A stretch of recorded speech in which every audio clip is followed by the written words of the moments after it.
Sir కొత్తమంది Ramalinga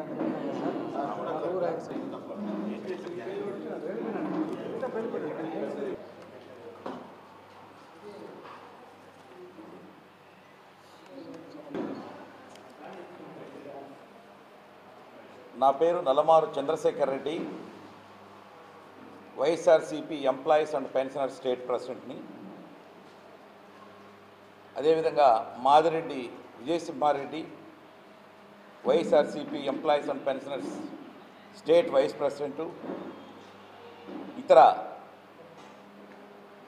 YSRCP employees and pensioners వింగ్కు సంబంధించినటువంటి members అందరికీ కూడా ఇందులో ఇక్కడ ఉన్నారు.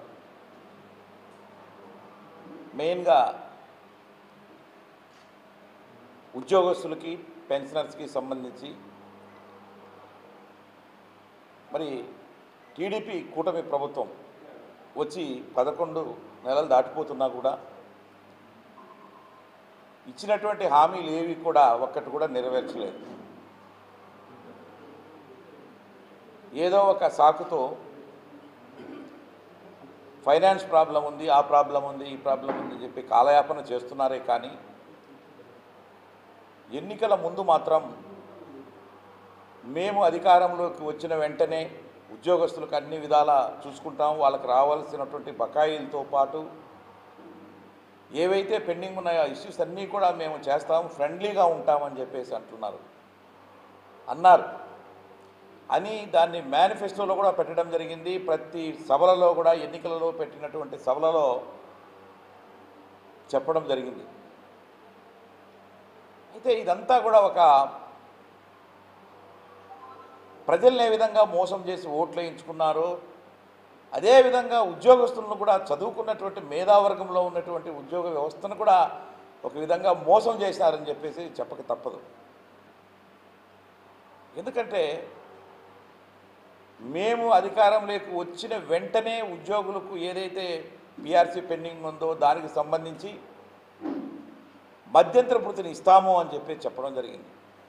నేను ఈ సందర్భంగా అడుగుతున్నా, 11 నెలలు దాటిపోతున్నా కూడా ఇంకా మీకు టైం సరిపోవట్లేదా అని. అంటే ఎన్నికలు అయిపోయిన వెంటనే అన్నారు. వెంటనే అంటే ఏంటి, నెక్స్ట్ ఎన్నికలు అయిపోయిన తర్వాత ఇంకో 4 ఏళ్ల తర్వాతనా అని చెప్పేసి కూడా నేను క్వశ్చన్ చేస్తూ ఉన్నా. ఏది కూడా ఉద్యోగస్తులకు రావాల్సినట్టు దాదాపు వాళ్ళు మేనిఫెస్టోలోనే ఒక 9-10 ఐటమ్స్ అన్నీ కూడా పొందుపరచడం జరిగింది. ఏ ఒక్క ఐటమ్ కూడా చేయాల. ఉద్యోగస్తులకు చెప్పారు, అయ్యా మేము 1వ తారీఖున అందరికీ శాలరీస్ ఇస్తామని చెప్పేసి. తర్వాత అది బాగానే ఉంది, ఇస్తామని చెప్పినారు, 1 నెలలో ఇచ్చారు. తర్వాత ఏ ఉద్యోగికి కూడా ఏ శాఖలో కూడా ఏ జిల్లాలో కూడా ఉద్యోగులకి 1వ తారీఖున శాలరీస్ కానీ పెన్షన్స్ రావట్లా. శాంపుల్ అంటారు చూడండి, శాంపుల్లో నామకే వస్తాయి అంటారు చూడండి. ఆ విధంగా 1వ తారీఖున జ్యుడిషియల్ డిపార్ట్మెంటు రాష్ట్ర సచివాలయంలోనూ అదేవిధంగా హెచ్ఓడిసి కొంతమందికి ఏదో కొంత శాలరీస్ వేసి 2-3 తారీఖుల్లో కొంతమంది హెచ్ఓడిలో పనిచేసే వాళ్ళకి వేసి 6-7 తారీఖుల వరకు కూడా ఈ యొక్క శాలరీస్ ఇస్తూ పోతున్నారు. అయితే వాళ్ళు చెప్పుకునేది ఏమని చెప్తున్నారు, ఇంక్లూడింగ్ ముఖ్యమంత్రి గారు కూడా చెబుతూ ఉన్నారు, 1వ తారీఖున మేము జీతాలు ఇస్తున్నామని చెప్పేసి, ప్రతి నెలా ఇస్తున్నామని చెప్పేసి. ఎవరికి ఇస్తున్నారు, ఎంతమందికి ఇస్తున్నారు? ఈరోజు రాష్ట్రంలో దాదాపు ఉద్యోగ వ్యవస్థలో 15 లక్షల దాకా ఉద్యోగులు, పెన్షనర్లు, కార్పొరేషన్స్లో పనిచేసే వాళ్ళు అందరూ ఉన్నారు. అవుట్సోర్సింగ్లోను కాంట్రాక్ట్ ఉద్యోగస్తులు అందరూ ఉన్నారు. వాళ్ళందరికీ కొంతమందికి అయితే చిన్న తరగతి ఉద్యోగస్తులకి నెల వరకు కూడా పెండింగ్ పెడుతూ ఉన్నారు శాలరీస్. ఏదో ఒక వంక చెప్తారు అడిగితే.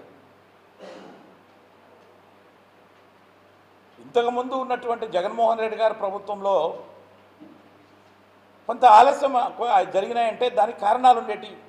కరోనా రావడము, ప్రపంచం అంతా కూడా కరోనా రావడం మూలన ఆర్థిక వ్యవస్థలన్నీ కూడా అతలాకుతలం కావడం మూలన కొంచెం అటు ఇటు అయినాయి. కానీ ఎక్కడ ఎవరికి రావాల్సినట్టు ఎక్కడ ఆపలేదు. వెల్ఫేర్ స్కీమ్స్ ఎవరికి కూడా ఆపలేదు జగన్మోహన్ రెడ్డి గారి టైంలో. ఉద్యోగస్తులు కూడా మరి ఎప్పుడు కూడా జీతాలు కానీ ఎక్కడ ఆపినటువంటి దాఖలాలు లేవు. అయితే ఆ కరోనా టైంలో ఏమైందంటే కొంత మనకు రావాల్సినటువంటి రెవెన్యూ కొంచెం తగ్గిపోవడం మూలన అది కొంచెం లేట్ కావడం మూలన కొంత లేట్ అయినట్టు దానికి కారణాలు ఉన్నాయి. ఇక్కడ కారణం లేదు, ఏం లేదు, మాట్లాడితే ఇంతకుముందు అది చేశారు, వాళ్ళు అది చేశారు అని చెప్పుకుంటూ పోతున్నారు తప్ప ఇంతకుముందు ఉన్నటువంటి ప్రభుత్వంలో ఏ స్కీమ్స్ ఏ విధంగా చేశారు, దేశంలో లేనటువంటి విధంగా ఎక్కడ ఏ రాష్ట్రంలో లేవు. ఈ రాష్ట్రంలో గ్రామ వార్డు సచివాలయ వ్యవస్థను తీసుకురావడం, వాలంటీర్ వ్యవస్థను తీసుకురావడం, ఇంటి వద్దకే వెల్ఫేర్ స్కీమ్ గడప వద్దకే చేర్చడం జరిగింది, ఎక్కడా లేవు. అయితే అవన్నీ కూడా రాష్ట్ర ప్రజలకు మంచి జరిగితే వాళ్ళకు ఎక్కడ ఓట్లు వేస్తారో ప్రజలనేటువంటి నెపంతో ఈరోజు ఉన్నటువంటి ఈ కూటమి ప్రభుత్వ నేతలంతా కూడా ఒక కుటిల బుద్ధితో ఆ యొక్క ఏవైతే ప్రజలకు మంచి చేస్తున్నాయో ఆ యొక్క సంస్థలన్నీ కూడా విచ్ఛిన్నం చేసేదానికి ప్రయత్నాలు చేస్తూ ఉన్నారు. ఈ రోజున చూస్తూ ఉన్నాం, ఉద్యోగులు దాదాపుగా మరి 1,26,000 మంది 27,000 మంది ఉన్నటువంటి గ్రామ సచివాలయ వ్యవస్థలలో రేషనైజర్ల పేరుతో చెప్పి వాళ్ళందరినీ కూడా కన్ఫ్యూజన్ క్రియేట్ చేస్తున్నారు.